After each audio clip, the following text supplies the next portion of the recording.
Hey guys, how's it going? Doing something a little different today. Decided, why not go for a drive? Beautiful weather. Video is a good excuse. Today we're going to be talking about my experience with air suspension, what I liked about it, what I hated about it, and all the bad things mostly, because there was a lot more bad than good. Let's get into it.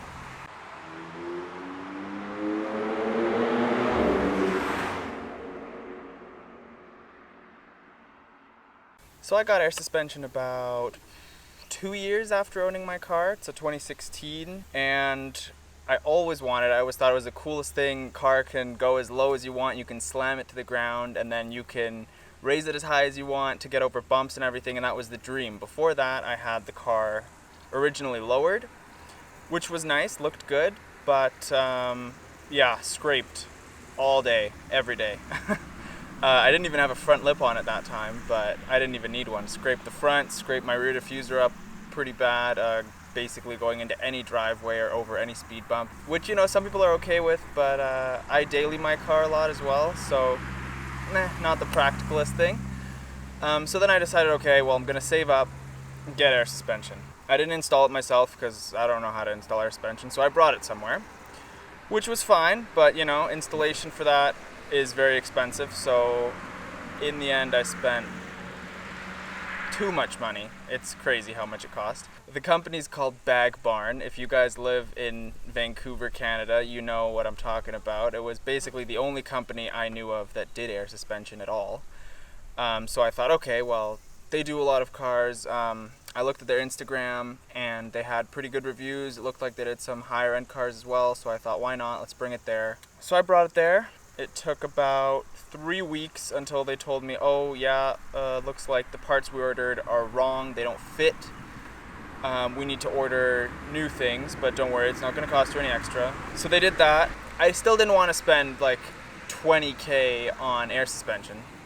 So I asked them if they would sponsor me. They gave me a discount. They said, okay, we'll give you a discount if you go to shows with your car and if we can put our logo on it and you can post it on your Instagram or whatever. And I said, okay, sure, let's do that. But then it ended up taking almost 3 months for the car to be done. And their excuse was, well, we're sponsoring you, so it's not our top priority. You're paying us less than other customers, so we're just taking our time. Whenever we have a second, we'll work on it and get it done, which crazy, took forever, right? So then after that, I got the car. I drove it for half an hour. They were about an hour away from where I lived. So I drove it for half an hour and then I noticed, oh, well, the car just completely aired out in the rear. It was literally sitting on the ground. It had a hole, right? Of course. It had a hole. Thankfully, I was able to keep raising it, so putting air in it, but of course it would only stay for maybe 20 seconds and then lower. And this was on the highway, right? Thankfully in Canada you're only allowed to go 80, so it wasn't a huge deal. But on the highway, the car basically fully aired out in the rear, and the setup was that it would go all the way. Like, the tire would be touching the wheel well, so you couldn't go any lower. So that was great. And then just quickly got off the highway, keep trying to raise it, right, while going, so the car doesn't completely break. I don't even know what would happen. Got to IKEA, parked it, called him, and he's like, oh, okay, well, I know the guys that work there, so it was a shop right beside IKEA. He knew the guys that worked there, so he said, okay, just leave the car till tomorrow. I'll pay for the tow, I'll tow it into the shop. Great for me. Call my mom, have her come, pick me up, drive me home. And then the next day, both rear bags are shot. They were rubbing on my tire. I don't know why you couldn't check that earlier. Now we need to order new bags. That'll take 2 to 4 weeks. Great, so I had my car for about half an hour after waiting 3 months. Now it's gonna stay in the shop for another 2 to 4 weeks. Awesome, right? What are you gonna do? They get the bags in, smaller ones this time, right? Because the other ones were too big, which is why they were rubbing. Get that done. About a month later, pick up the car again. All great. Drive it home. Awesome. Use it for maybe a week. Now the sensors are not working. The sensors are blinking. On the remote, it's blinking red, telling me something's wrong with the sensors. Call them up. Yeah, remote's blinking red. Okay, just run it through another, it does like a calibration. You can have it calibrate itself, so the car goes up and down, looks really cool. And recalibrates itself to the different settings. And when you're done that, everything should be good. Okay, go through that. Sure, works, great. Drive the car another 3 days, have the same problem again. Call them, okay, bring the car in, let me look. Oh, okay, great, one of the sensors is broken. We can fix that, give us a week, sensor will be fixed. Okay, car's there for another week, fix the sensors. Now I'm driving around, enjoying the car, going to shows, it's all great, everything's awesome. Winter's coming up now. Okay, so I'm gonna put winter tires in the car. Like I said, I daily it, so I'm putting winter tires on. Bring it to the shop that wrapped my car for the first time. Bad experience with them too, but that's another video. Bring it there, have them put winter tires on it.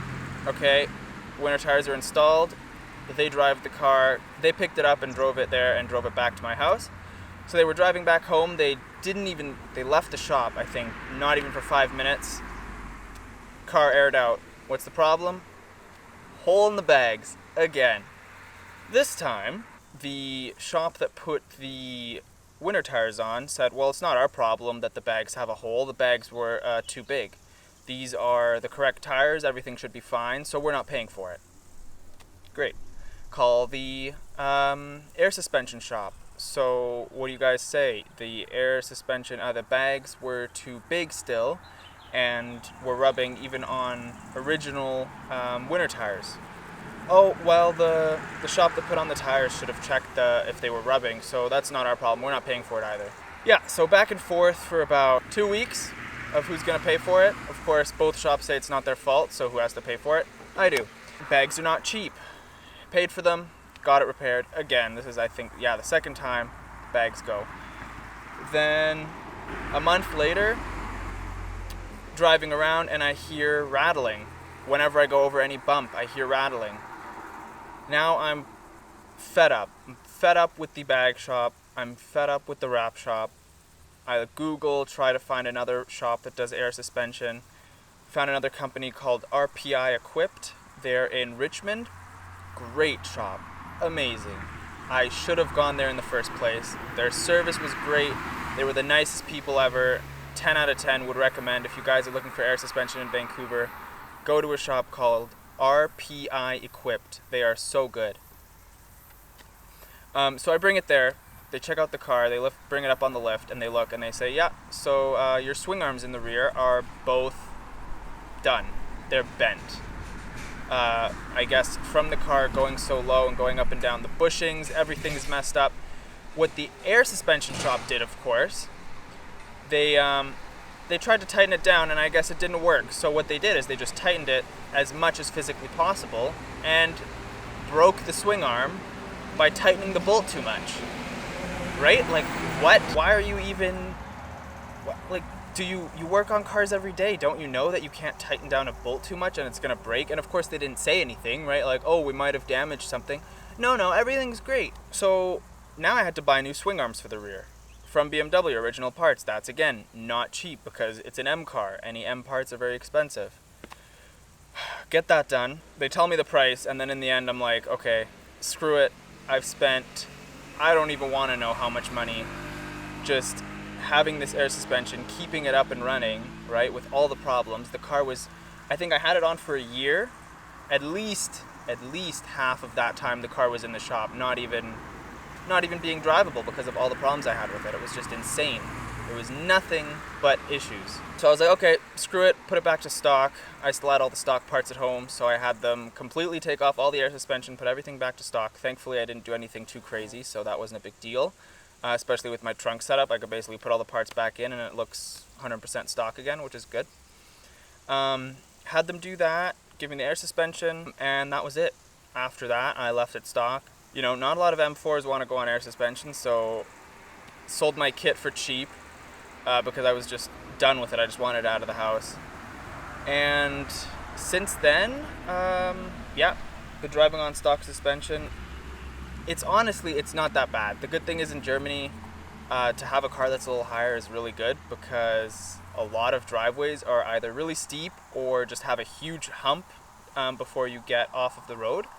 So it's definitely been good. Only thing is wheel gap, never been a fan of it. Yeah, I don't know if you guys can see that, but pretty massive wheel gap in the front there. And I'm on 20s, so that's already less than what it would normally be stock. In the rear, it's not too bad. With 20s, it's not bad. As you can see, yeah, two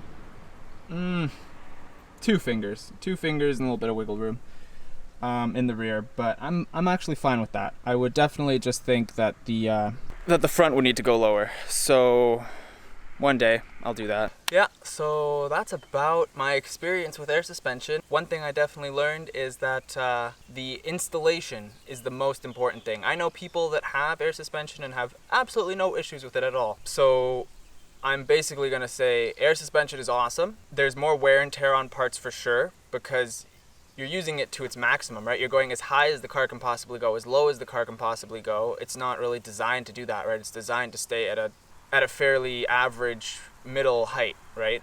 So you're gonna put more wear on your suspension components, but you know, if you're up for it, if you really want to go that route, you can. It's not that much more expensive as long as it's installed correctly and major parts are not getting damaged.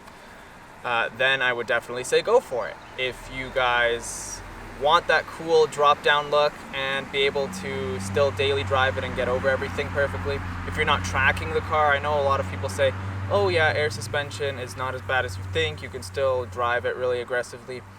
You can, but for being so expensive and still not as good as stock suspension, yeah, you can't compare it. You know, show car or driving car, you can't have both, sadly. Not yet. Maybe in the future. Maybe if I try out a different kit. I had AccuAir controller and some random brand that I don't even know of that he ordered for my struts. So I can't recommend them. They were terrible. If you guys think about getting it, I would definitely go with a bigger brand like Airlift. I've heard great things about them. Everyone that I know that has air suspension has Airlift. AccuAir, in my opinion, has a better management system, but you can't get a whole set with struts and everything, right? So in the end, you're going to be getting AccuAir management with Airlift struts, which you can do, but it's just going to cost you more money. So might as well just go everything with Airlift. They're a great company as well. Yeah, that's about it for today's video. I hope you guys enjoyed it. A little more car related today, and I love the scenery out here. It's definitely a nice change compared to being at home. I'm gonna keep driving now and enjoying this beautiful day. I hope you guys are having an awesome day too. If you liked this video, give it a thumbs up. Subscribe like always if you want to see more, and we will see you guys next week.